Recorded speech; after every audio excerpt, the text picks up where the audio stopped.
God-sized story. Hello and welcome to this bonus episode of God-Sized Stories. I'm very blessed next week. I have JP joining us to share a really God-glorifying story that all has to tie in with mountains, which is a huge passion of his. And I just wanted to give you, JP, some more time to just talk about mountains and mountain climbing and everything that you love about that. Yeah. Well, thank you, Craig, for this opportunity. And yes, as you said, I absolutely love mountains incredibly well. I live in Colorado, so I have great access to them. Colorado has 54 mountains above 14,000 feet. They're called 14ers, and over 200 that are above 13,800 feet. So a lot of high mountains here. It is a fun natural playground. Some mountains are easier hikes. Some are very much technical climbs. So yeah, it can be a fairly leisurely hike like Pikes Peak and Colorado Springs, to a technical climb like Little Bear Peak in southern Colorado, where you have to use ropes and helmets and gear and stuff, to get up those. So, but yeah, probably wondering why in the world would you subject yourself, the physical torture of climbing a mountain. Well, I think there's really two reasons why. First of all, I just love to conquer things like that. There's a tremendous sense of satisfaction in researching a mountain, figuring out the route, and climbing the route and achieving the summit. It's like checking boxes off your bucket list. It's a lot of fun, and it's a lot like the journey of life. Taking it one step at a time, bits and pieces at a time to hit that final goal, which in mountaineering is the summit.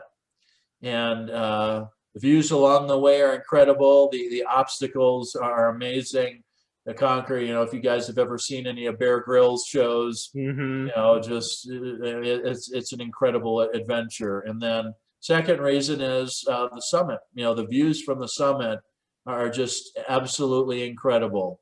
On a clear day, from a high mountain, you can usually see 100 miles in all directions.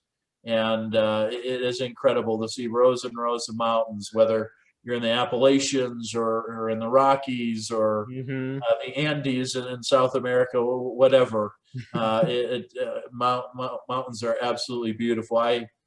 I feel like I am marching and walking up into heaven with each climb, just because the views are so amazing. So there's a thrill of adventure and that piece of danger, because every mountain takes a tremendous physical effort to get up, and what can happen in the mountains is the mountains form its own weather patterns. So you can have nice clear skies, and within 15 minutes, quite literally, a massive anvil thunderhead can be right above you. What happens is it's like a little cloud, like a fist, kind of what Elijah talked about, and seeing the fist of a cloud, before it rained.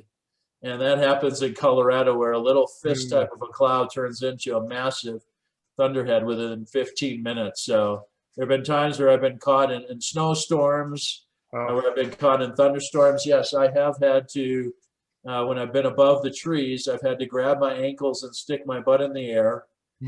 As lightning has been close. And for Star Wars fans out there, when lightning strikes rocks, it sounds like a lightsaber going back and forth, and it kind of pinballs through the rocks and finally grounds. Wow. So that kind of danger is kind of fun, but the views are absolutely fantastic. I love mountain climbing to meet a lot of neat people along the way too. A lot of people climb mountains, and to hear people's stories and get to know them, just awesome opportunities. And as you'll find out in the upcoming episode, great opportunities for evangelism and to share Christ just through simple mountain climbing and simple conversations along the way. So if you're looking for a vacation or looking for adventure, come out to Colorado and tackle some of our mountains and get as close to heaven as you can here on earth.